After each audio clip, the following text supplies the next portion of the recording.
Welcome to Quality Coaching Academy. Physics में question number 1, 2, 3। पहला question ये है कि द मोशन ऑफ होल्स अकर इन। तो आप जानते हैं कि सेमी कंडक्टर में दो तरह के चार्जेस होते हैं। सेमी कंडक्टर में एक इलेक्ट्रॉन्स होते हैं और एक होल्स होते हैं। ये बात याद रखिएगा कि इलेक्ट्रॉन्स का जो मूवमेंट होता है ये कंडक्शन बैंड में होता है, जबकि होल्स का जो मूवमेंट होता है ये वैलेंस बैंड में होता है। तो यहाँ पर होल्स का कहा है, करेक्ट ऑप्शन होगा वैलेंस बैंड, ऑप्शन बी सही है। 124 पे बात कर रहा हूँ। 124 में है कि दो कॉइल्स हैं, दोनों में टर्न सेम है, साइज सेम है और सेम मैग्नेटिक फ्लक्स चेंज हो रहा है।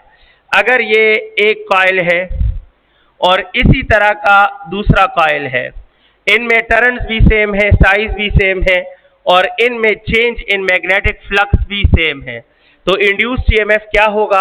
आप कहें sir induced EMF is N delta phi divide by delta T. अगर ये सारी चीजें सेम है इट मीन कि इनका इंड्यूस्ड ईएमएफ भी डेफिनेटली सेम होगा। सो यहाँ पर एक छोटा सा ट्विस्ट बन सकता है। अगर मैं ऐसे ऑप्शन दे देता कि induced EMF may be greater in coil 1, option B induced EMF may be greater in coil 2, option C EMF of both coils will be same और option D all are possible, तो option D ठीक था, all are possible. Reason क्या है? क्योंकि यहाँ number of turns कहाँ same है, चेंज इन फ्लक्स कहाँ सेम है, but induced EMF also depends upon time और टाइम का कोई इंफॉर्मेशन गिवन। अगर हम इसमें फ्लक्स 10 चेंज करें और इसमें भी फ्लक्स 10 चेंज करें और दोनों में नंबर ऑफ टर्न्स भी सेम हो, लेकिन इसमें 10 फ्लक्स को 2 मिनट में चेंज करूं और इसमें 10 फ्लक्स को 2 सेकंड में चेंज करूं, तो फिर इंड्यूस्ड ईएमएफ सेम, लेकिन option on the basis of resistance बने हैं और इंड्यूस्ड ईएमएफ रेजिस्टेंस पे डिपेंड नहीं करता। इंड्यूस्ड ईएमएफ रेजिस्टेंस पे डिपेंड, लिहाजा if the options are based on resistance then both the EMF will be same, लिहाजा करेक्ट ऑप्शन होगा ऑप्शन सी। अगर ये ऑप्शन टाइम के बेस पर बने होते तो फिर ऑल पॉसिबल, याद रखना। हमारा नेक्स्ट क्वेश्चन है 125 और 125 हमें कह रहा है कि a charge q is projected with velocity v into a magnetic field at an angle theta, the force on charge is perpendicular। आप जानते हैं कि मैग्नेटिक फील्ड में चार्ज पर जो फोर्स लगता है वो होता है q v क्रॉस b। ये इसका मैथमेटिकल फॉर्म है और आपने फर्स्ट ईयर क्रॉस प्रोडक्ट में पढ़ा था कि हर वो चीज जो क्रॉस प्रोडक्ट में इन्वॉल्व हो तो वो क्रॉस प्रोडक्ट में इन्वॉल्व दोनों वेक्टर के साथ हमेशा क्या होता है? परपेंडिकुलर होता है। लिहाजा चार्ज पार्टिकल पर मैग्नेटिक फील्ड के अंदर लगने वाला फोर्स सिर्फ वेलोसिटी को परपेंडिकुलर होगा, उसके एक्स कंपोनेंट या उसके वाई कंपोनेंट को परपेंडिकुलर नहीं होगा। तो करेक्ट ऑप्शन क्या है? ऑप्शन सी सही है। 126 पे हम बात करेंगे और 126 है कि एक प्रोटॉन है, भाई एक मैग्नेटिक फील्ड है, मैग्नेटिक फील्ड सेम है और इस सेम मैग्नेटिक फील्ड में एक प्रोटॉन फेंका गया है और एक अल्फा पार्टिकल फेंका गया है। आपसे कह रहे हैं कि अगर इनकी काइनेटिक एनर्जी सेम हो, इनको फेंकते वक्त काइनेटिक ऑफ अल्फा और काइनेटिक ऑफ प्रोटॉन बराबर हो, तो आप बताएं कि उस मैग्नेटिक फील्ड में प्रोटॉन का जो रेडियस है और अल्फा का जो रेडियस है इसका रेशो क्या होगा? याद रखें जब भी काइनेटिक एनर्जी सेम हो then the equation of radii of charge particle in magnetic field is 2m kinetic energy under the root divide by qb। It is the basic equation of radius of charge particle in magnetic field in terms of kinetic energy. Radius के 3-4 equations हैं, एक in terms of velocity भी है, एक in terms of mass and charge है, एक in terms of momentum है और एक in terms of kinetic energy है। यहाँ क्वेश्चन में कहा है कि इंसिडेंट प्रोटॉन और अल्फा का काइनेटिक सेम है, so you have to use this equation. अगर आप कोई और इक्वेशन इस्तेमाल करोगे तो आपका आंसर गलत होगा। अब यहाँ गौर फरमाइएगा, ये 2 सेम है दोनों के लिए, काइनेटिक एनर्जी सेम है दोनों के लिए, मैग्नेटिक फील्ड सेम है दोनों के लिए, तो हमारा सोल्यूशन जो होगा वो सिर्फ मास और चार्ज करेगा। और आप समझ गए हैं कि radius of charge particle is directly to the root of mass but inversely proportional to charge. अब मैं रेशियो लिखूंगा इधर, चूंकि मास के रूट के साथ डायरेक्टली है तो यहाँ रेडियस ऑफ प्रोटॉन, तो इधर mass of proton under the root, यहाँ रेडियस ऑफ एल्फा तो इधर mass of alpha under the root. लेकिन चार्ज के साथ इनवर्सली है, अगर ऊपर प्रोटॉन है तो नीचे प्रोटॉन का चार्ज होगा, अगर नीचे एल्फा का रेडियस है तो ऊपर चार्ज ऑफ एल्फा होगा। अब इसको सॉल्व कीजिएगा, radius of proton divide by radius of alpha is equal to, एक रूट ले लेते हैं, मास ऑफ प्रोटॉन m होता है जबकि मास ऑफ एल्फा 4m होता है, 4 टाइम ज्यादा है, इनटू और charge of alpha double of electron है और charge of proton single electron है। अब देखें ये m रूट और m रूट कैंसिल हो जाते हैं, ये 2 और 4 अंडर रूट आप इसमें कैंसिल हो जाते हैं और e कैंसिल होते हैं, तो answer is 1:1। The correct option is option A. यहां तक, यहां इस क्वेश्चन के मेरे इंफॉर्मेशन के मुताबिक ज्यादातर स्टूडेंट 1:2 लेते हैं, जो कि गलत है। एक मिनट सब्र करो, अच्छा मैं तेरी तरफ आता हूं। 127 बोलो।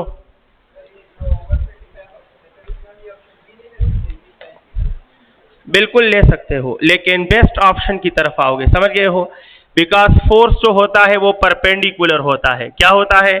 Perpendicular to velocity. और जब कोई फोर्स वेलोसिटी के साथ परपेंडिकुलर होता है तो उसका y कंपोनेंट वेलोसिटी के पैरेलल होता है। मेरी बात समझ गए हो? सॉरी, x कंपोनेंट वेलोसिटी के पैरेलल या 0 होता है, पूरे का पूरा कंपोनेंट y होता है, समझ गए हो ना? तो आप ले सकते हो, बट रूल ये है कि you have to choose the best option. समझ आ गई है? सो ओवरऑल ये वेलोसिटी के साथ है। क्लियर? दूसरी बात ये है कि आप इक्वेशन को देखें, जब आप लिखोगे F is equal to Q V cross B, लिख सकते हो ना? ये इक्वेशन इस तरह लिखते हो, तो देखो क्रॉस प्रोडक्ट सिर्फ v के साथ आता है, जब आप इसको हटा दीजिए तो क्यू वी क्रॉस बी की जगह आप वी बी साइन थीटा ले सकते हो। तो जब आप q और v साइन थीटा और b लिखो तो अब v साइन थीटा और b के दरमियान कोई क्रॉस नहीं है। समझ आ गई है?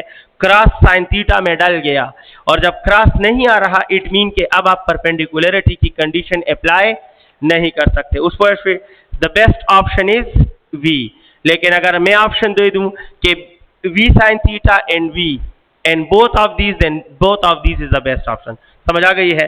अच्छा है आप सोच रहे हो, हालांकि मैं नहीं चाहता था आप इस तरफ जाएं। अच्छा, क्वेश्चन है मेरा 127 आपके लिए, और 127 क्या कह रहा है? A negatively charge particle projected towards east. गौर कीजिए, ये है ईस्ट, ये है वेस्ट, ये है जनाब नॉर्थ और ये है साउथ। ये व्हाइट बोर्ड नहीं, ये पेज है। क्या है? पेज, जैसे कि आपके सामने है। ये व्हाइट बोर्ड नहीं, ये एक पेज है डियर स्टूडेंट्स। इस पेज पर आप अपने लिए नॉर्थ साउथ ईस्ट वेस्ट बना लीजिए, आपने बनाए होंगे। अब ये कह रहे हैं कि एक नेगेटिव चार्ज है जो कि ईस्ट की तरफ जा रहा है, वेलोसिटी उसकी ईस्ट की तरफ है, और इस पर जो फोर्स या बेंडिंग लगा है वो नॉर्थ की तरफ है। तो बताओ कि मैग्नेटिक फील्ड का डायरेक्शन किस तरफ होगा? अब राइट हैंड रूल अप्लाई करें या Fleming left hand rule? Right hand rule में ये वाला फिंगर वेलोसिटी का है, ये वाला मैग्नेटिक फील्ड का है, और ये डिफ्लेक्शन या फोर्स का है। तो आप चेक करें, मैं रखता हूं, प्लीज सुनिएगा। मैंने वेलोसिटी की तरफ अपना ये फिंगर रखा, ये फिंगर वेलोसिटी की, और देखो तब मैंने डिफ्लेक्शन की तरफ रखा। मेरे मिड फिंगर किस तरफ आ रहे हैं? इनवर्ड। मेरे लिए तो इनवर्ड है, लेकिन आपके लिए पेज में ये डाउनवर्ड होगा। समझ गए हो? क्योंकि ये पेज है ना, तो इनवर्ड मीन डाउनवर्ड। समझ आ गई है? सो और करें प्लीज, मैग्नेटिक फील्ड किस तरफ आ रहा है? किस? इनवर्ड, और inward on page is actually downward. Inward on page is downward, but the most important twist point is कि यहां नेगेटिव चार्ज है।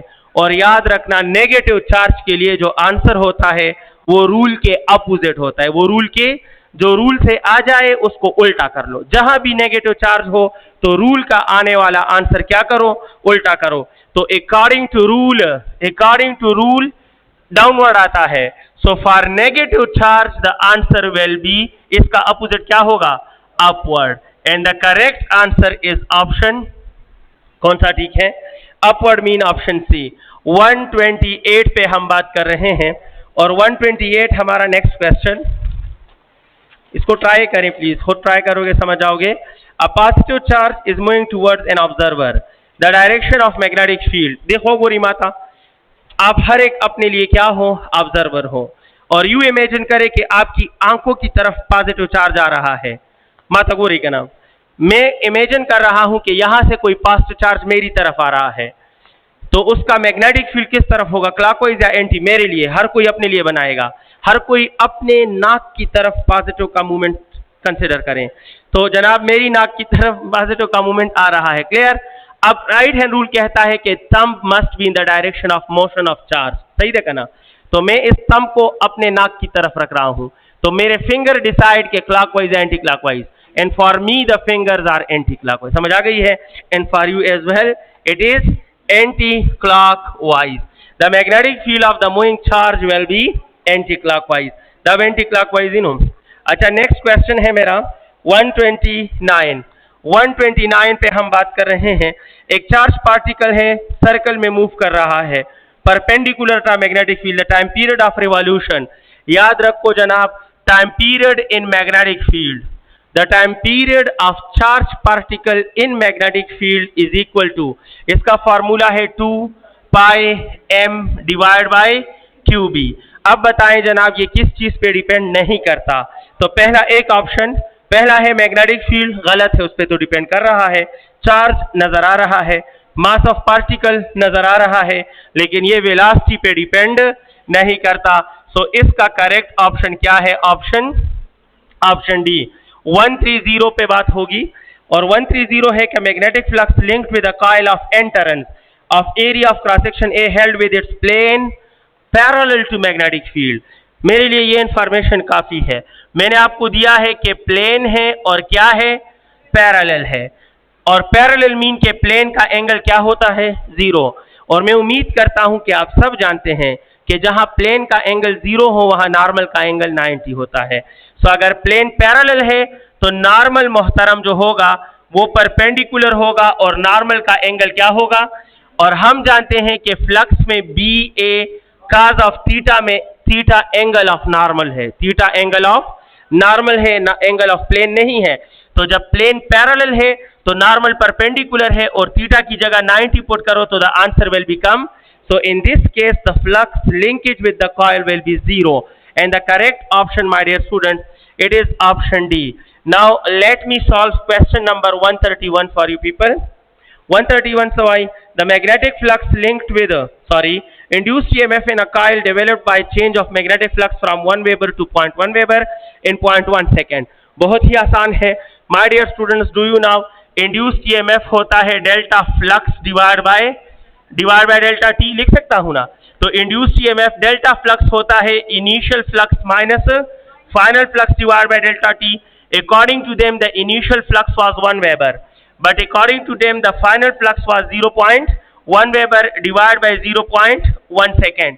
अब 0.1 से 0.1 माइनस करें तो 0.9 divide by 0.1, point cancel, and the answer will be 9 volt. 9 volt का induced EMF यहां पैदा होगा, और करेक्ट ऑप्शन जो है वो ऑप्शन ए है।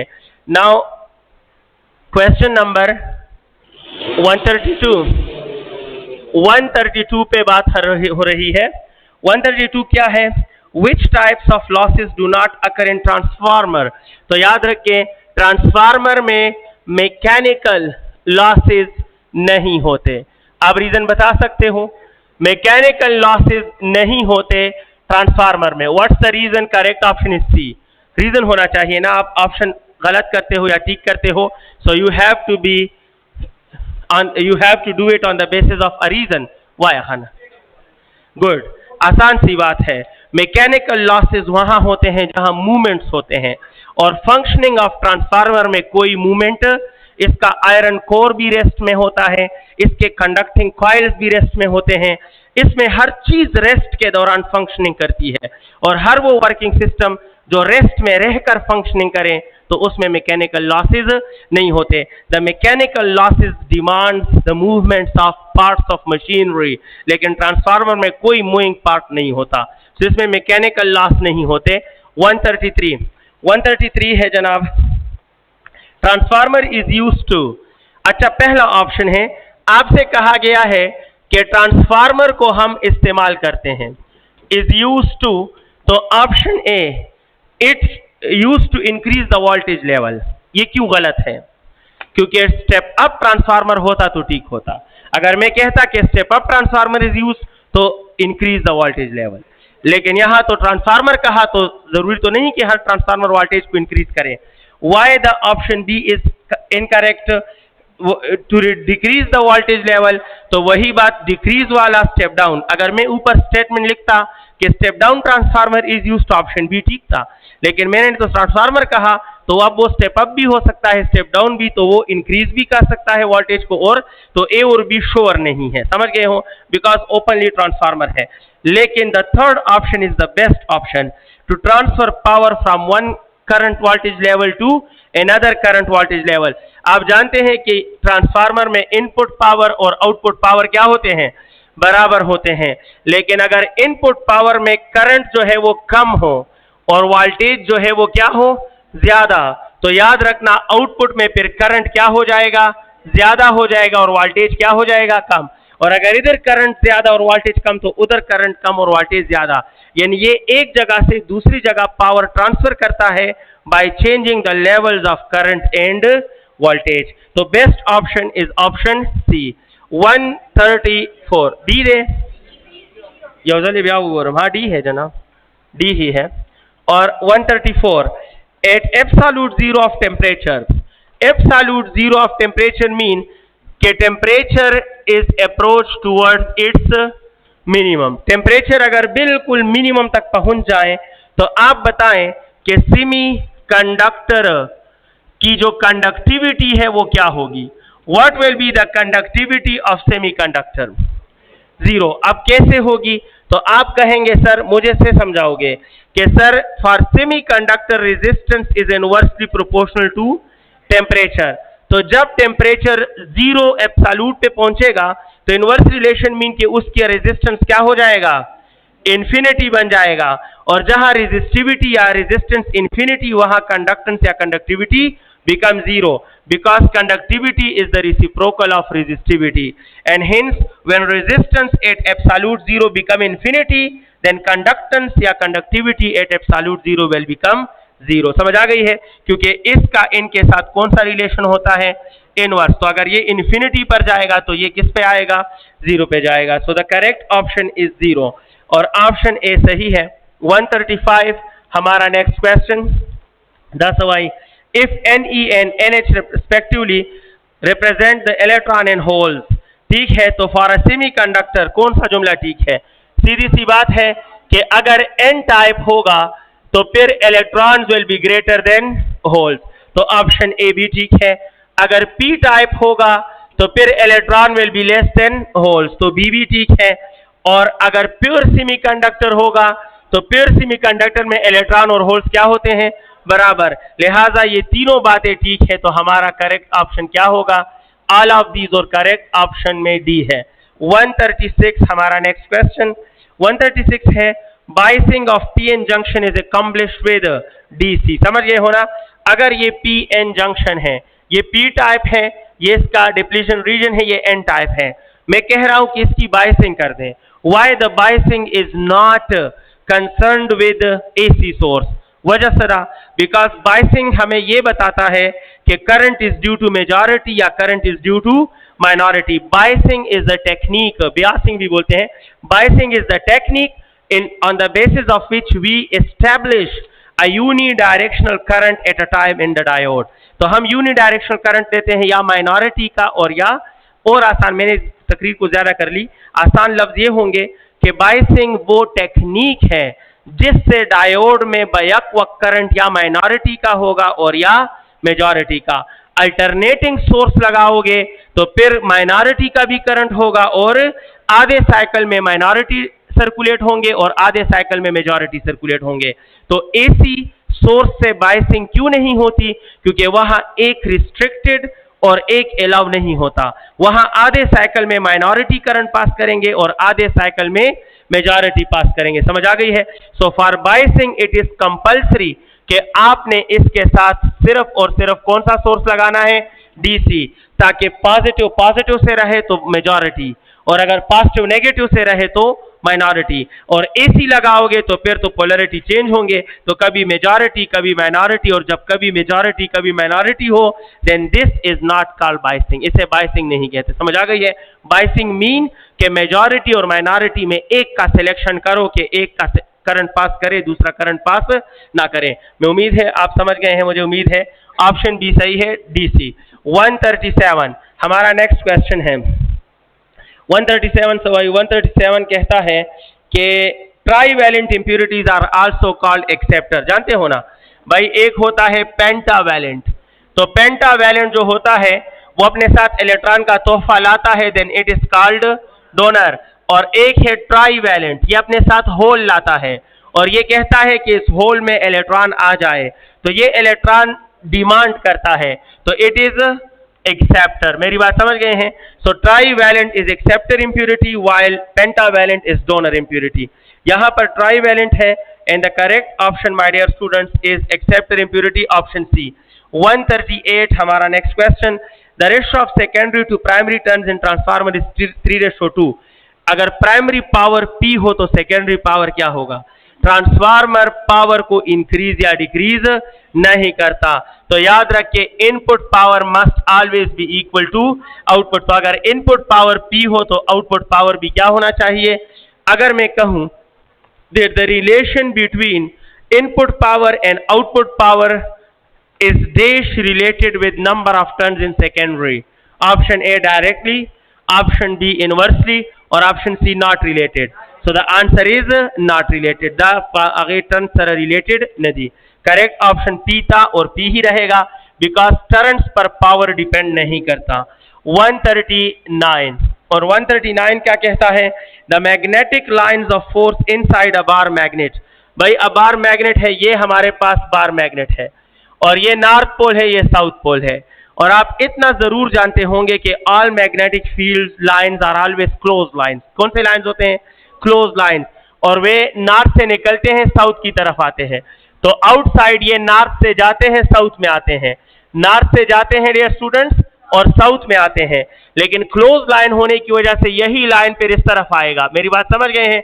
सो inside the magnetic field, inside the magnet it is from south to, अगर आउटसाइड पूछा होता तो फ्रॉम नॉर्थ टू साउथ, लेकिन इनसाइड है तो from south to north. The correct option is from south to north.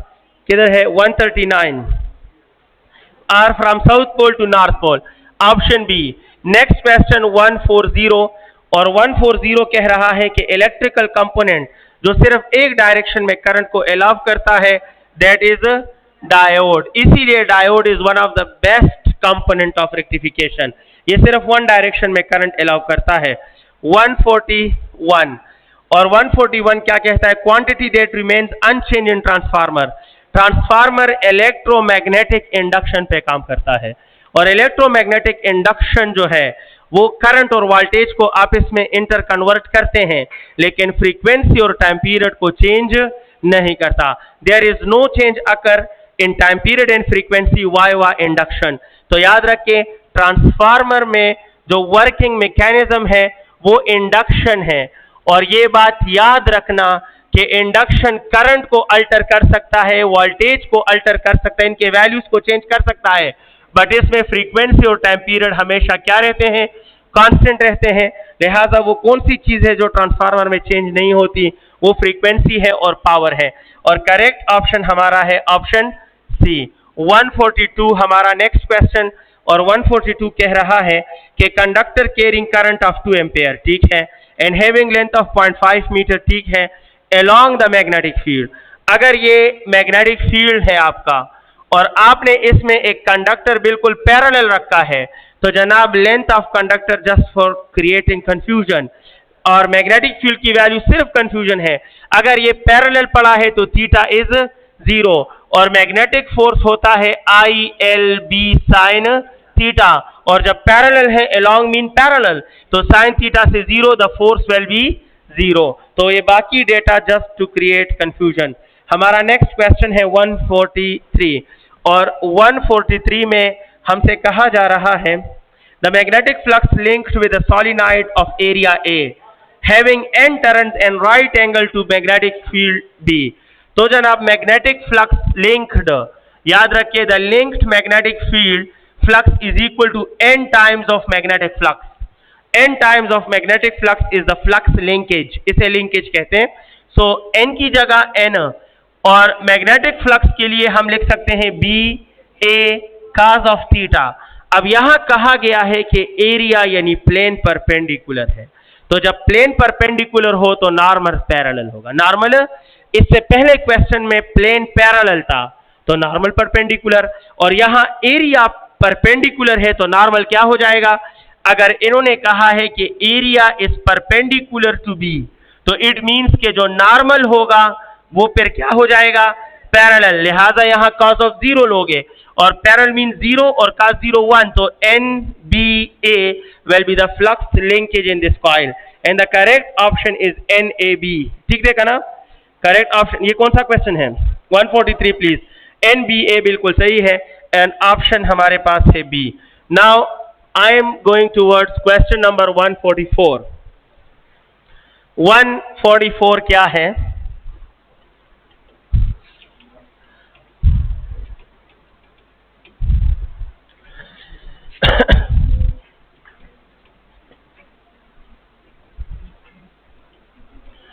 Question है हमारा 144 and 144 है the primary of an ideal transformer है 100 टर्न्स, ठीक है, एंड द सेकेंडरी है 600 टर्न्स। तो कौन सी बात सही है भाई, प्राइमरी टर्न जो है वो 100 है और सेकेंडरी टर्न जो है वो 600 है, समझ रहे हैं।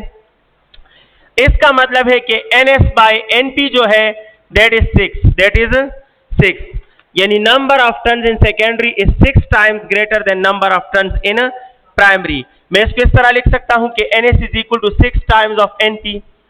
तो सेकेंडरी के टर्न्स प्राइमरी के टर्न से 6 गुना ज्यादा है। अब 3 चीजें हैं, एक पावर, एक वोल्टेज और एक करंट। आपको मैंने बताया कि पावर का टर्न्स के साथ कोई रिलेशन नहीं है, और याद रखना वोल्टेज का नंबर ऑफ टर्न्स के साथ क्या रिलेशन है। अगर सेकेंडरी में टर्न ज्यादा तो वोल्टेज भी ज्यादा, और सेकेंडरी में टर्न्स कम तो अगर सेकेंडरी के टर्न्स प्राइमरी के टर्न्स के डबल तो सेकेंडरी का वोल्टेज भी प्राइमरी के वोल्टेज के डबल एंड सो ऑन। लेकिन करंट का टर्न्स के साथ कौन सा रिलेशन है, इनवर्स। तो अगर सेकेंडरी के टर्न प्राइमरी के टर्न के 6 गुना है तो सेकेंडरी का वोल्टेज प्राइमरी के वोल्टेज के 6 गुना होगा, लेकिन सेकेंडरी का करंट प्राइमरी के करंट के 1/6 होगा। समझ गए हो। अब इनमें से जो भी ऑप्शन में आया वो ठीक करेंगे, मैं एक एक ऑप्शन पढ़ूंगा और कोई चारा नहीं है। 144 डियर स्टूडेंट्स, 144 में पहला ऑप्शन है the power in the primary circuit is less, आगे मत पढ़ो गलत है, और B the current in the 2 circuits are the same, बिल्कुल गलत है। जब नंबर ऑफ टर्न सेम नहीं है तो करंट भी सेम हो ही नहीं सकता, सवाल ही पैदा नहीं होता, इनवर्स रिलेशन है। The voltage in the 2 circuits are same, दाम बिल्कुल गलत है। The primary current is 6 times the secondary current, समझ आई है। अगर सेकेंडरी टर्न प्राइमरी के 6 टाइम है तो इसका मतलब है कि सेकेंडरी करंट प्राइमरी करंट के 1/6 होगा, इनवर्स है ना। तो प्राइमरी टर्न जो है primary current is 6 time of secondary. अगर टर्न्स में सेकेंडरी 6 टाइम्स है तो प्राइमरी में करंट 6 टाइम्स होगा, समझ आ गई है। पदे आसान है ना भाई, सेकेंडरी का टर्न 6 टाइम है तो सेकेंडरी का करंट 1/6 है, तो प्राइमरी का करंट 6 टाइम हो गया। सेकेंडरी का 1/6 और प्राइमरी का 6, कुछ समझ आ गई है ना। मैं उम्मीद करता हूं कि आप समझ गए हैं, नहीं समझे यकीन करें तो या तो आप थक गए हैं या आप सजा के मुस्तहिक हैं, तो या रेस्ट करें या खुद को लटका दें, ठीक है। हाँ 2-3 दिवाली सर दो डगर वही टिके गया सर। 144 क्या है वो समझ गए, ऑप्शन डी ठीक है। 145 the unit of inductance is ohm, the unit of inductance is henry henry है 146 the magnetic flux linked with the coil is inversely proportional. याद रखना my dear students, flux linkage इसके 3 डायरेक्ट रिलेशन है। क्या है, इसके 3 डायरेक्ट रिलेशन है और इसका कोई इनवर्स रिलेशन नहीं है। फ्लक्स लिंकेज का कोई इनवर्स रिलेशन नहीं है, हालांकि इसके 3 डायरेक्ट रिलेशन है। पहला direct relation to number of turns है, दूसरा डायरेक्ट रिलेशन परपेंडिकुलर एरिया है, क्या है, परपेंडिकुलर एरिया है, और तीसरा डायरेक्ट रिलेशन इंटेंसिटी है। दृश्य डायरेक्ट रिलेटेड देखा, एक नंबर ऑफ टर्न्स, एक एरिया, लेकिन साथ में कौन सा एरिया, जो मैग्नेटिक फील्ड को परपेंडिकुलर हो, अगर वो एरिया ज्यादा होगा तो फ्लक्स लिंकेज ज्यादा होगा। अगर perpendicular area 0, flux linkage 0, perpendicular area ज्यादा, फ्लक्स लिंकेज ज्यादा, and so on. And the third one is intensity of magnetic field. The flux linkage, the 3 direct relation the, and there is no inverse relation of flux linkage is there. ऐसा कोई inverse relation नहीं है, तो correct option है 146 का dear students, इसमें none of these है, option D ठीक है। 147 आप लोगों के लिए, the net charge on P type semiconductor, semiconductor पर कभी भी नेट चार्ज नहीं आता, there is no net charge on all semiconductors. All semiconductor मैंने क्यों लिखा, चाहे वो इंट्रिंसिक हो, एक्सट्रिंसिक हो, चाहे वो पी टाइप हो, चाहे वो एन टाइप हो, चाहे वो डोपिंग से पहले हो, चाहे वो डोपिंग के बाद हो, but for all semiconductors the net charge is always 0। समझ गए हो ना। अब ये क्यों होता है, इसकी कहानियां भी हैं, लेकिन आपको याद रखना है। 147 में net charge on P type, अगर एन टाइप भी होता तो 0। 148 हमारा next question, the pulse frequency of the output of half wave rectifier. तो मैं उम्मीद करता हूं आपको पता है कि हाफ वेव रेक्टिफायर में फ्रीक्वेंसी क्या रहती है, कांस्टेंट रहती है। तो बताओ, हम रोजमर्रा जिंदगी में जो सिग्नल यूज करते हैं एसी, इसकी फ्रीक्वेंसी क्या है, 50 हर्ट्ज। तो अगर हम इस नॉर्मल सिग्नल को हाफ वेव रेक्टिफायर से रेक्टिफाई करें तो फ्रीक्वेंसी में कोई चेंज, लिहाजा फ्रीक्वेंसी कांस्टेंट रहती है, और ओरिजिनल या रियल फ्रीक्वेंसी 50 है, तो output frequency of half wave rectifier भी क्या रहेगी, 50 हर्ट्ज ही रहेगी। अगर रूटीन लाइफ में 25 हर्ट्ज हम यूज करें तो हाफ वेव रेक्टिफायर इसको 25 ही रखेगा। फिलहाल आंसर 50 ठीक है। We have to take the answer on the basis of real available frequency of AC source. तसं पुढे खाना संग खाना, impulse frequency mean current frequency, pulse frequency mean output signal, pulse mean output signal। 149 pulse mean wave form of current या wave form of voltage is called a pulse। 149 dear students, the ratio of time rate of change of flux through the primary and secondary coils of a step down transformer is always equal to 1। याद रखिए, rate of change of flux अगर आप secondary coil में लोगे और rate of change of flux अगर आप primary coil में लोगे तो ये रेशियो हमेशा क्या आएगा, 1 आएगा। वजह बता दें, why this ratio is always equal to 1? Because in transformer we use the bestest ferromagnetic solid, that is iron, और आयरन में मैग्नेटिक फील्ड लाइंस का फ्लो 100% कह सकते हो, और एयर में वो लाइंस नहीं जाते। समझ गए हो ना। यानी अगर ये ट्रांसफार्मर का कोर है और ये आयरन से बना है, तो फर्ज करो यहां 3 लाइंस बाउंड्री तक आ गए, तो ये चूंकि बेस्ट मैग्नेटिक मटेरियल होता है तो ऊपर एयर में मैग्नेटिक फील्ड के जाने का चांस है ही नहीं, और आयरन में इनके टर्न का चांस मैक्सिमम है। अब यहां फिर एयर में जाने का चांस नहीं है और इस आयरन में टर्न का चांस ज्यादा है, और इधर भी आयरन में टर्न करेगा, लिहाजा यहां प्राइमरी कॉइल होता है तो जो कुछ जैसा इधर होता है because of the best magnetic nature of iron, वही सब कुछ इधर सेकेंडरी में भी होता है। समझ आ गई है। Because we ignore the air leakage या फ्लक्स लीकेज, एयर में जो फ्लक्स जाता है हम उसको क्या करते हैं, इग्नोर करते हैं। जितना बेस्ट फेरोमैग्नेटिक सॉलिड यूज करोगे उतना ही ये रेशो क्लोज टू 1 होगा। थ्योरेटिकली हम इसे 1 लेते हैं, रियल में ये थोड़ा सा कम होता है 1 से, लेकिन हम थ्योरेटिकली बात करेंगे। So if we ignore the losses of transformer, the ratio of rate of change of flux for both the coil will be 1। उम्मीदलानम पोएशोई 150 डायनामो इंड्यूसेस डैश ईएमएफ। तो डायनामो डायनामिक से ही निकला है, एंड इट मींस के dynamo dynamic induction करता है। डायनामिक इंडक्शन करता है बिकॉज इसके अंदर क्या होता है, रोटेशन। डायनामो जो है वो इंड्यूस्ड ईएमएफ पैदा करता है because of rotation, and rotation is motion, और जहां मोशन होता है वहां इंडक्शन क्या होता है शाबाश, डायनामिक होता है। वहां इंडक्शन क्या होता है? डायनामिक होता है। 151 पे हमारी बातें हैं, 151 तक पूरी खाना। 151 किधर है? The current through diode in reverse bias condition is, देखो एक होता है डायोड का फॉरवर्ड बायस, और आप जानते हैं कि इसमें कौन से चार्जेस जाते हैं? मेजॉरिटी। और एक रिवर्स बायस है और इसमें कौन सा जाता है? माइनॉरिटी जाता है। और माय डियर स्टूडेंट, अगर कोई चार्ज ना जाता तो जीरो, माइनॉरिटी जाता है तो इट मीन कि it is not equal to zero but it tends to zero. आप कह सकते हो कि करंट रिवर्स बायस में जीरो नहीं लेकिन जीरो के करीब जरूर होता है। So the correct option of 151 is nearly zero. Option B बिल्कुल सही है। 152 हमारा नेक्स्ट क्वेश्चन है। When diode is forward bias, the current is due to majority के, देखो यहां से भी क्लियर है, तो मेजॉरिटी कैरियर्स फॉरवर्ड बायस में एसी सोर्स से बायसिंग क्यों नहीं होती? क्योंकि एसी सोर्स आधे साइकिल में मेजॉरिटी को एक्टिवेट करेगा और आधे साइकिल में माइनॉरिटी।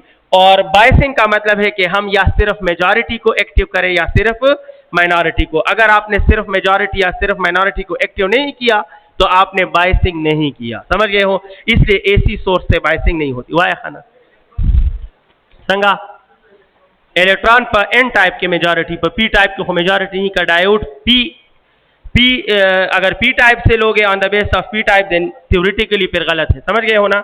मेजॉरिटी के लिए फिर ये होगा। अच्छा नेक्स्ट है डियर स्टूडेंट्स, रियल करंट लोगे तो इलेक्ट्रॉन, थ्योरेटिकल लोगे तो प्रोटॉन और जनरल लोगे तो मेजॉरिटी। That's the answer. खाना होता है ऑनर इधर मखाले। 153 the coil in AC generator rotates with rotational speed of 10, what is the frequency? तो याद रखिए frequency is 2 pi divide by omega, जानते हो ना? 2 पाई एफ है ना, 2 पाई, हाँ सॉरी, ओमेगा डिवाइड बाय 2 पाई, उल्टा लिख दिया। ओमेगा 10 है और ये 2 पाई, तो it mean 5 divide by pi. The frequency is 5 by pi hertz या सेकेंड इनवर्स। 153 आप क्लियर हो गया। The resistance of ammeter is dash the resistance of galvanometer, कम होता है, जानते हो ना? द रेजिस्टेंस ऑफ एमीटर जो है वो गैल्वानोमीटर से क्यों कम होता है? Do you know the logic? What is the logic? Why the resistance of ammeter is less than the resistance of galvanometer? The point शो मखोजा ठीक वाई। क्वेश्चन नंबर 1 तस्वीर दिखाना। 154 पे हमारी बात हो रही है और माय डियर स्टूडेंट 154 कहता है कि resistance of galvanometer, the resistance of ammeter, याद रखिए resistance of ammeter is less than resistance of galvanometer. मैं रीजन बता रहा हूं। अगर ये गैल्वानोमीटर है, इसका रेजिस्टेंस 10 है, तो जरा एमीटर का स्ट्रक्चर जाकर देख लो। एमीटर में वही गैल्वानोमीटर के साथ एक स्मॉल रेजिस्टेंस क्या होता है? पैरेलल में होता है ना। तो इन दोनों का जो नेट रेजिस्टेंस होगा that will be the resistance of ammeter, और पैरेलल कॉम्बिनेशन का जो नेट रेजिस्टेंस होता है वो हमेशा क्या होता है? वो मिनिमम होता है। समझ आ गई है? So why the resistance of ammeter is less than that of galvanometer? Because in ammeter there is a parallel combination of galvanometer with another resistance, और पैरेलल कॉम्बिनेशन से रेजिस्टेंस कम से भी कम हो जाता है। मेरी बात समझ गए हैं? यानी अगर ये 10 हो, अगर ये 10 हो और ये 5 हो, तो इन दोनों का पैरेलल 5 से भी कम हो जाएगा। समझ आ गई? तो इससे तो डेफिनेटली कम होगा। अच्छा नेक्स्ट 155, मैंने आपको ऑप्शन बताया 154 का और लेस देन ऑप्शन ठीक है बी। 155 है for current measurement galvanometer should be connected in in series. Current के मेजरमेंट के लिए कनेक्शन हमेशा सीरीज होना चाहिए और वोल्टेज मेजरमेंट के लिए कनेक्शन हमेशा पैरेलल होना चाहिए। 156 हमारा next question. The turn ratio of transformer is 10। Turns ratio में इन्होंने नहीं कहा कि NP ओवर NS है या NS ओवर NP है, but you have to prefer NS over NP। Why? Because we always consider output with input. हमेशा compare करते हैं आउटपुट विद मैकेनिकल एडवांटेज में। आप देखो तो लोड आर्म ऊपर है और एफर्ट आर्म नीचे है, क्योंकि लोड आर्म आउटपुट है और एफर्ट आर्म इनपुट है। एफिशिएंसी में देखो तो आउटपुट ऊपर है और इनपुट, तो जब भी हम ऑब्जर्वर आउटपुट और इनपुट की कंपैरिजन करते हैं तो आउटपुट हमेशा नॉमिनेटर में जाता है और इनपुट हमेशा। तो जब इन्होंने मेंशन नहीं किया कि NS by NP है या NP by NS है, then you have to consider that it is NS by और NS by NP जो है वो 10 है। तो कौन सा ऑप्शन ठीक है? तो कितना आसान है, इसका रिवर्स जो है वो करंट है। अगर NS by NP 10 है तो my dear student IS by IP will be equal to 1 over उल्टा दी ना दाद वाला इनवर्स रिलेटेड गई, तो IS by IP will be 1 over 10। लिहाजा ये IP इधर ले आए तो IS is equal to IP by 10 और ये ऑप्शन बिल्कुल सही है। Correct option is option C. Option C ज्यादा बेहतर है और मैं उम्मीद करता हूं कि आप समझ रहे हैं। 157 हमारा नेक्स्ट क्वेश्चन है। Electron and proton are moving parallel to magnetic field, they will be deflected not deflected. Why? ये क्यों डिफ्लेक्ट नहीं होंगे? क्योंकि साफ शफाफ लिखा है कि वो किस तरफ जा रहे हैं और पैरेलल में थीटा क्या होता है और साइन 0 इज ऑलवेज, और मैग्नेटिक फोर्स में साइन थीटा होता है, लिहाजा साइन 0 0 होता है। पैरेलल कंस्टिट्यूएंट पर कोई भी फोर्स नहीं लगता। 158 the force on electron moving at 30 degree with 2 Tesla of magnetic field is. तो फोर्स ऑन इलेक्ट्रॉन होता है QVB और sine theta.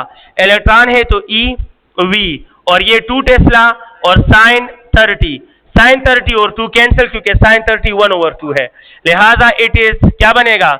EV newton. And the correct option is option B. Correct option B है। 159 हमारा next question. एक coil है जिसका area A है, is place magnetic field which changes from B to 4B in time t। The EMF induced, Faraday कहता है कि EMF will be equal to N delta flux by delta t। हो गई था सो Faraday law है ना। अच्छा इसको एक्सपेंड करें, n की जगह n, चेंज इन फ्लक्स होता है, देखो डेल्टा लिखूंगा और मैं फ्लक्स की जगह BA लिखूंगा या नहीं लिखूंगा? तो डेल्टा BA है ना डिवाइड बाय डेल्टा t, समझ आ गई है ना। फ्लक्स की जगह BA लिख सकता हूं। तो EMF is equal to N अपनी जगह पर, A अपनी जगह पर और चेंज B में आया है और it is BF minus BI। Change in B is final minus initial divide by delta t। तो NA अपनी जगह पर और ये है 4B और ये है सिर्फ B से 4B तक चेंज हुआ था और टाइम कितना लिया था? T, टाइम T था, वैल्यू नहीं है। तो NA और ये कितना B बनता है? 3B बनता है डिवाइड बाय T।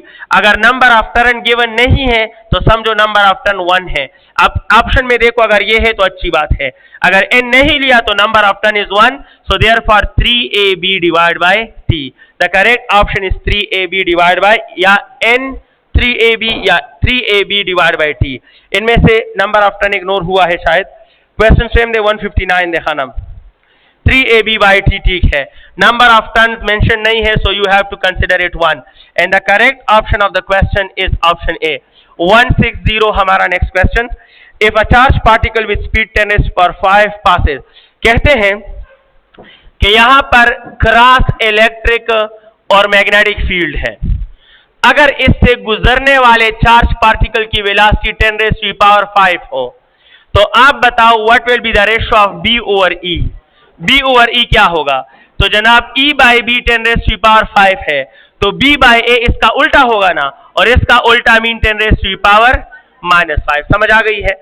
और ये है जनाब करेक्ट ऑप्शन 10⁻⁻5 और दादे B option. 161 next question. 161 torque on current carrying coil is maximum when plane of the coil is dash to the magnetic field.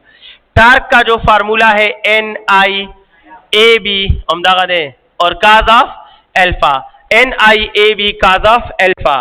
मैंने cos क्यों लिया? माय डियर स्टूडेंट्स, जब प्लेन हो तो cos of alpha, it is the angle of plane, it is the angle of plane.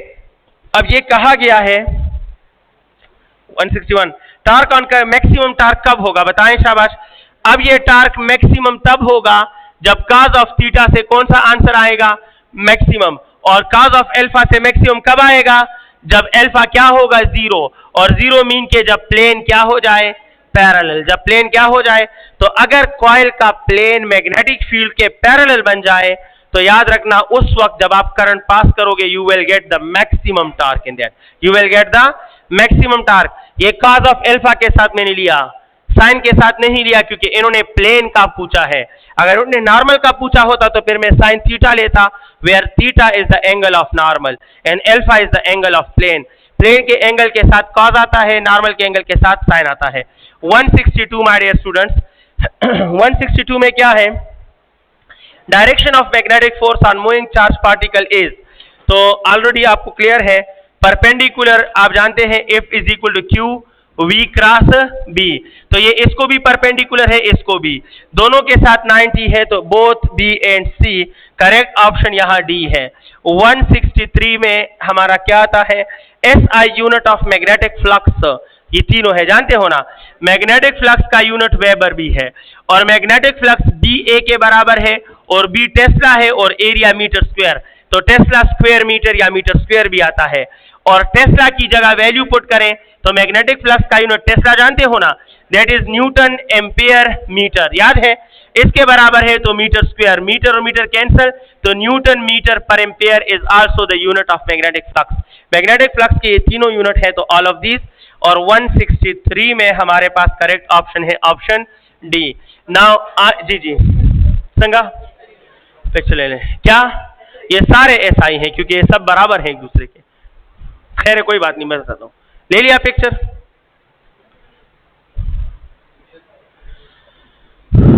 SI unit of force क्या होगा,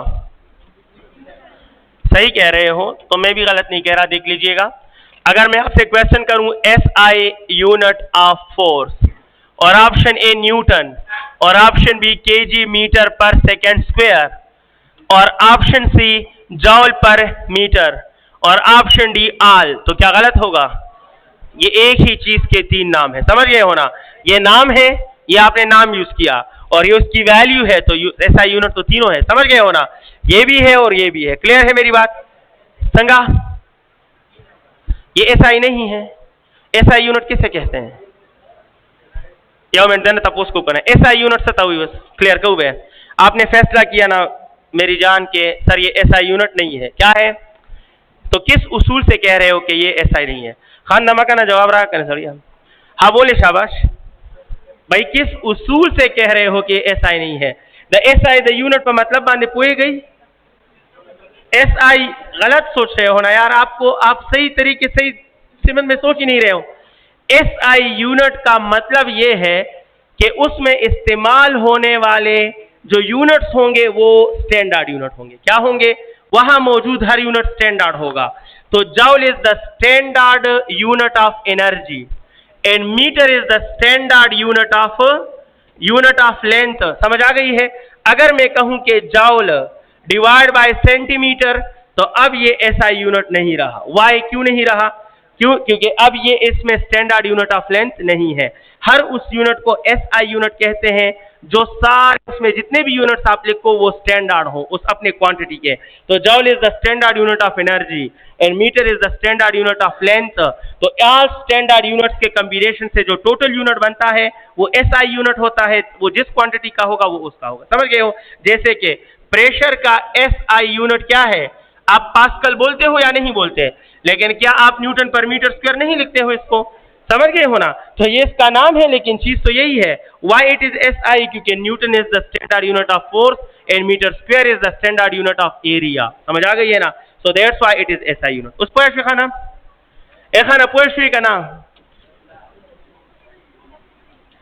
जमाना तुमरा स्टडीम नहीं दा सुमरा चिता सुजान नसको दुमरम नहीं स्टडी सड़िया,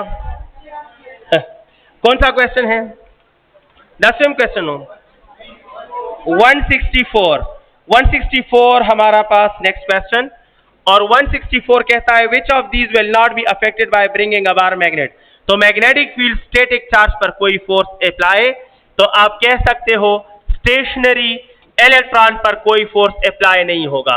165 आप क्यों इनिशियल डिस्कशंस के साथ इतना बहस करते हो कि जब फिजिक्स की बारी, हर संडे जब फिजिक्स की बारी आती है तो 4:15 बज रहे होते हैं, तो आपके माथे पे 12 बज रहे होते हैं, और हमने भी 2-2 घंटे इंतजार किया होता है।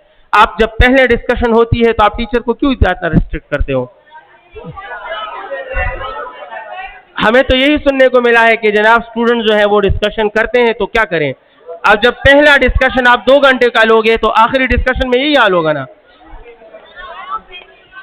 165 भाई, 2 conductors having current anti parallel, अगर 2 कंडक्टर जो हैं वो एंटी पैरेलल करंट पास कर रहे हो तो वो अट्रैक्ट करेंगे या रिपेल। मैं आपको बहुत आसान क्लू दिखाता हूं, रिपेल वहां होगा, याद रखना जब सेंटर में सपोर्ट हो, सेंटर में, अगर सेंटर में सपोर्ट हो तो रिपेल, और अगर सेंटर में अट्रैक्ट तब होगा माय डियर स्टूडेंट्स अगर सेंटर में कैंसलेशन हो।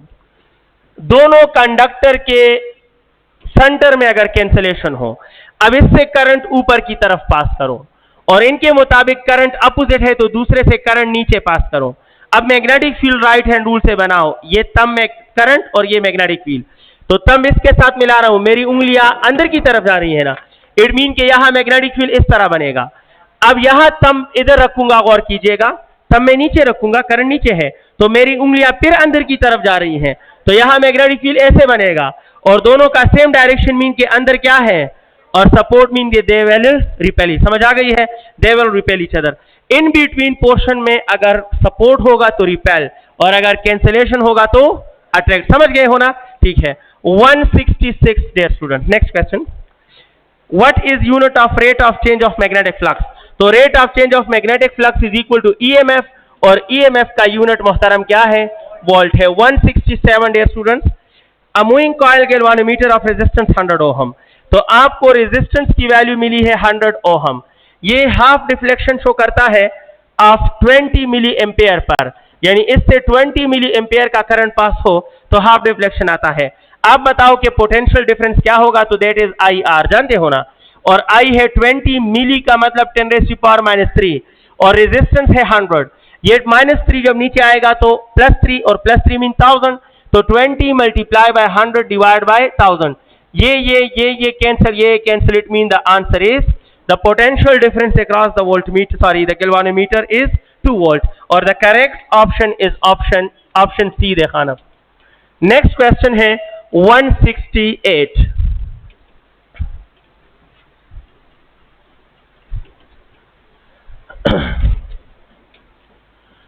और 168 है the unit of induced EMF, तो ऑलरेडी क्लियर है, इधर ऑलरेडी लिखा है इंड्यूस्ड ईएमएफ हो या अप्लाइड ईएमएफ हो या अल्टरनेटिंग ईएमएफ हो या डीसी हो या सेल वाई हो या ड्राई सेल का हो, सब का यूनिट क्या होता है, volt. 169 dear student, 169 which of these is a unit of magnetic flux density? तो आपको पता है मैग्नेटिक फ्लक्स डेंसिटी किसे कहते हैं, मैग्नेटिक फ्लक्स डेंसिटी बी को बोलते हैं और बी का जो यूनिट होता है वो क्या होता है, टेस्ला। ये बता सकते हो कि बी को मैग्नेटिक फ्लक्स डेंसिटी क्यों बोलते हैं? तो तास पकार दे चिमाता हुआ ही आप कहें सर जब चार्ज बाय एरिया आ जाए तो इसे हम लोग चार्ज डेंसिटी बोलते हैं, क्या बोलते हैं, चार्ज डेंसिटी। तो अगर फ्लक्स बाय एरिया आएगा then it is called flux density, और फ्लक्स बाय एरिया किसके बराबर होता है, बी के बराबर होता है। So that's why B is the magnetic flux density. 170 हमारा next question. Force on a charged particle in region having both electric and magnetic field. जब electric field भी हो, magnetic field भी हो, तो net force will be the sum of electric force plus magnetic. अब electric force होता है QE और ये होता है Q into V cross B, जानते हो ना। अब Q कॉमन ले लीजिए तो you will get E plus V cross B, आप समझ गए हैं ना। It is the mathematical form of force on moving charge in electric and magnetic field combinedly, जब कंबाइन होगा तो ये फोर्स होगा।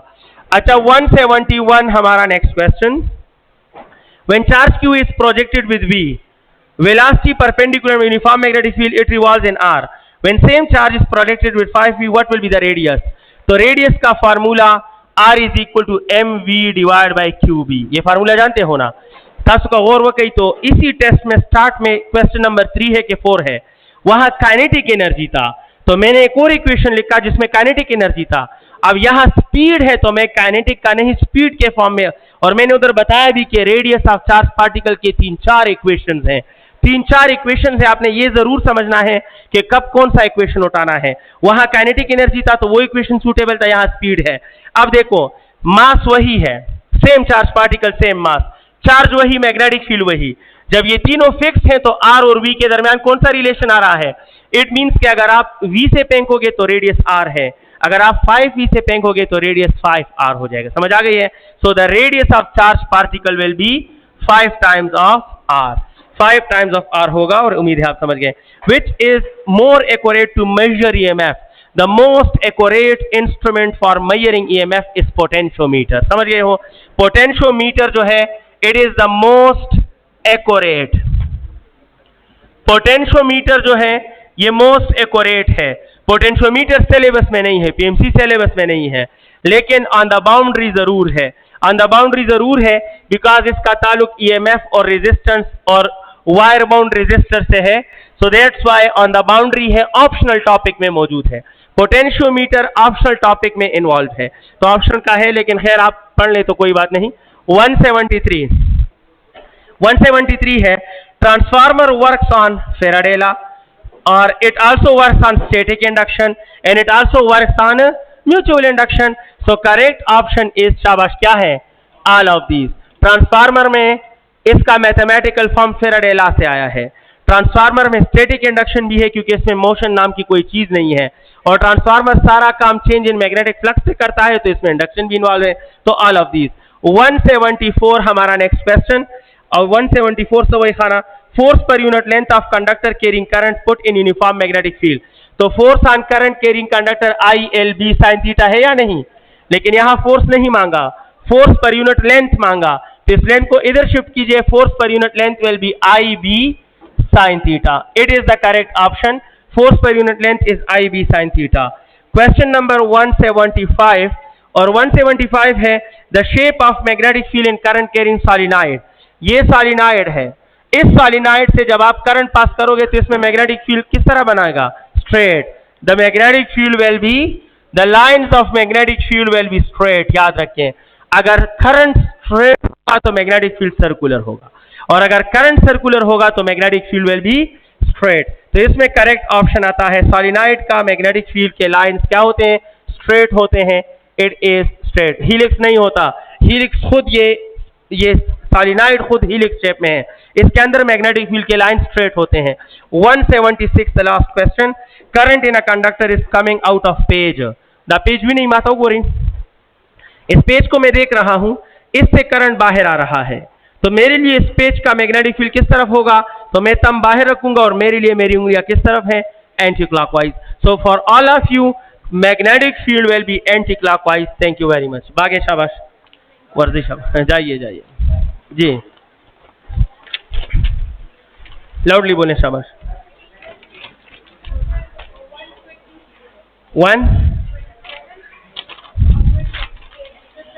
127 में है, सेम दे जीव गोरमा, a negatively charge particle projected to east. हाँ तो ठीक है ना, लेकिन ये नेगेटिव चार्ज के लिए है तो आपने रूल का अपोजिट लेना है जी। रूल ये है कि अपने राइट हैंड को इस तरह पकड़ेंगे, ये वाला फिंगर वेलोसिटी की तरफ होगा, ये वाला डिफ्लेक्शन की तरफ, तो ये मैग्नेटिक फील्ड की तरफ। अब ये देखो गौर से, ये नॉर्थ है, क्या है? नॉर्थ। आप और मेरे लिए ये नॉर्थ है, ये ईस्ट है, ये साउथ है और ये वेस्ट है। इलेक्ट्रॉन ईस्ट की तरफ है तो मैं इधर देखिए, मेरी तरफ रहने दो, अपना हाथ रोनो। इलेक्ट्रॉन ईस्ट की तरफ जा रहे तो मैं अपनी उंगली ईस्ट की तरफ रख रहा हूं, और डिफ्लेक्शन नॉर्थ की तरफ है तो मैं ये उंगली नॉर्थ की तरफ। मिड फिंगर किस तरफ आ रहा है? डाउनवर्ड। इधर देखो ना, उधर क्या करी, इधर देखो, ईस्ट इस तरफ है तो इलेक्ट्रॉन ईस्ट की तरफ, देखो ये ईस्ट की तरफ, डिफ्लेक्शन नॉर्थ की तरफ, तो मिड फिंगर डाउनवर्ड आ रहा है। तो रूल कह रहा है कि मैग्नेटिक फील्ड डाउनवर्ड होना चाहिए, लेकिन इलेक्ट्रॉन नेगेटिव है तो रूल का उल्टा लेंगे। रूल डाउनवर्ड दे रहा है तो हमने अपवर्ड ले लिया। समझ आ गई है? और कोई? 149 वही गोरा मखाना, मैं इसको देख लेता हूं। The ratio of time rate of change of flux through the primary and secondary coils of step-up transformer is 1। वो तो आपको मैंने बता दिया कि ये इनपुट और आउटपुट पावर बराबर ही इसलिए होते हैं कि rate of change of flux बराबर होता है। ए बच्चे, द नंबर ऑफ टर्न्स नहीं याद आई, the rate of change of flux याद आई। तो rate of change of flux पदवाड़ों की यो शान राजी, नंबर ऑफ टर्न याद करे वे न ब्या स्टेप अप द पारा number of turn greater than 1 or step down the power number of turn ratio less than। for number of turn नहीं याद आई, rate of change of flux याद आई। the ratio of delta phi by delta t and delta phi by delta t, पर सुमरा time की सुमरा flux change कीगी पर secondary की, अब सुमरा time की सुमरा flux की प्राइमरी की हो आयरन कोर पर वजह बांधे द्वाड़ों के पयो टाइम योम फ्लक्स की ठीक ना दैट्स पूरे खाना समझ गए हो गुड लक